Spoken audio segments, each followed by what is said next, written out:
Okay, guys, so in this problem, we have to graph these 4 lines. So, how do I graph y equals to 3? What kind of line is that? So at y equals 3, it's a horizontal line, okay? So y equals 1? Another horizontal line at y equals 1. How about x equals 1? That's a vertical line where the x-axis is 1. And what about x equals 6? Vertical line going through 6. So what kind of region did we just create? A rectangle, right? We create our bounded region is a rectangle. So what is the perimeter of this region? 14 units. That's because this length is 5. This length is 2. 5 plus 5 plus 2 plus 2 is 14, right? Just as length around. Yes, perimeter. How about the area of this region? 10 square units, right? Because here this is length is 5 times 2, right? Length times width for a rectangle. Yes? So, here's the deal though. What we're going to do next, guys, is we're actually going to draw a picture of this region being revolved. So we're actually going to revolve it. What is another word for revolving? Circle. Well, kind of. Rotation, yeah? We're going to rotate this about the x-axis. So if this is the x-axis, I'm going to take that rectangle and rotate it all the way around. Yes? Revolve it and see what kind of shape it makes. So, I know I have a point. So I'm going to go ahead and draw my rectangle again here, right? That did not work out the way I wanted it to. Let's try it again.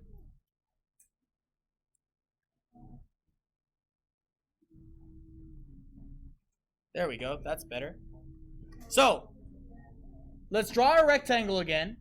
But then, to draw the rotation about the x-axis, remember, the x-axis is what I'm going to actually be using to rotate it.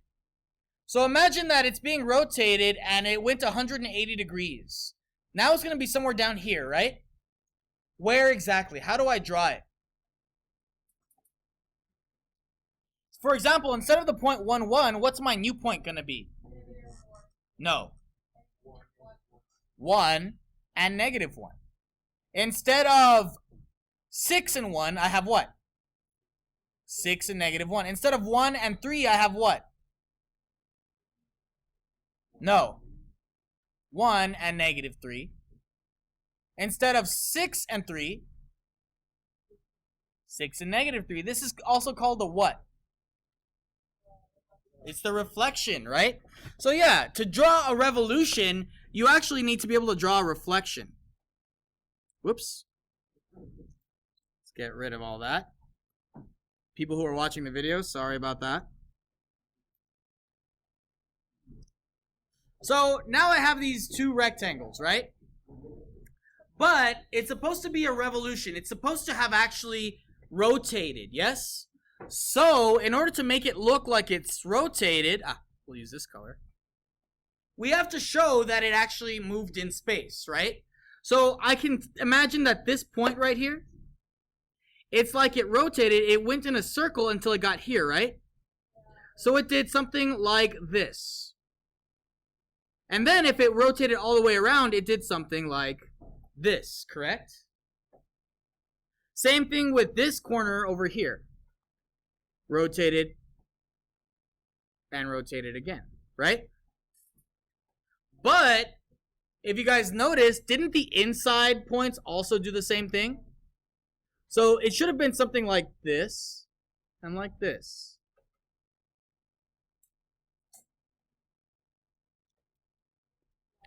Yes?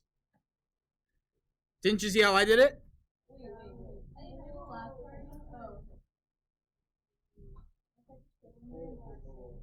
It's a what? Well, what is in here? Nothing. So what kind of shape? Describe the solid we just made. A donut. No, it's not a donut. It's a what? I heard someone say a more interesting way of saying this. This is a toilet paper roll, guys.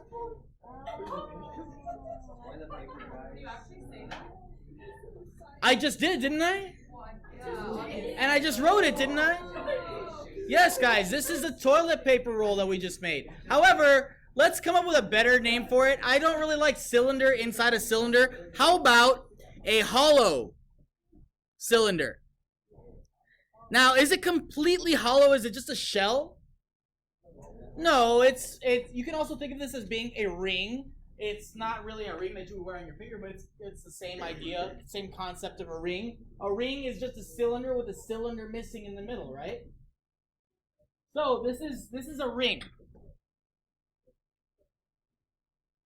But yeah, it's a freaking toilet paper roll. Yes, absolutely. So now what we have to do is figure out the volume of our toilet paper roll.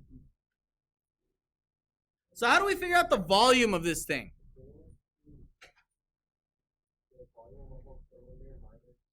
What do you mean the whole cylinder? So the big cylinder, right? So I'm gonna I have to find the volume of the big cylinder. Okay, then what? And then? So I have to take the volume of the big plus the volume of the small cylinder, right? Subtract them, and it's going to give me my volume of my toilet paper roll, right? VTP. Yeah, right? Because literally, it's like I took a big cylinder, right? And drilled a small cylinder through the middle. Yes? So I'm like subtracting. Because remember, this right here was empty space, wasn't it? All that right there is not actually filled with anything. It's air. So how do I find volume for cylinders?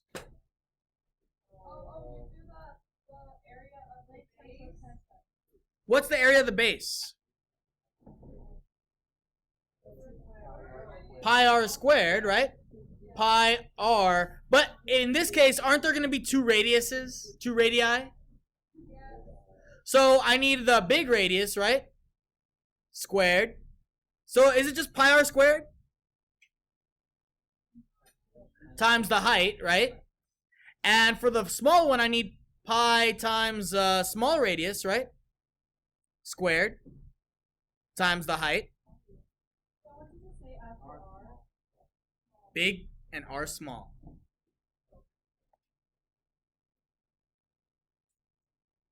So we need to figure out, well, what is r big and what is r small? So what is the large radius?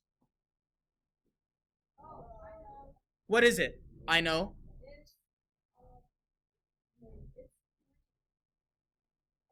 So it's 3. Now be careful, because when we actually drew our rectangle, is this 3? This is 2. Why is the radius 3 then?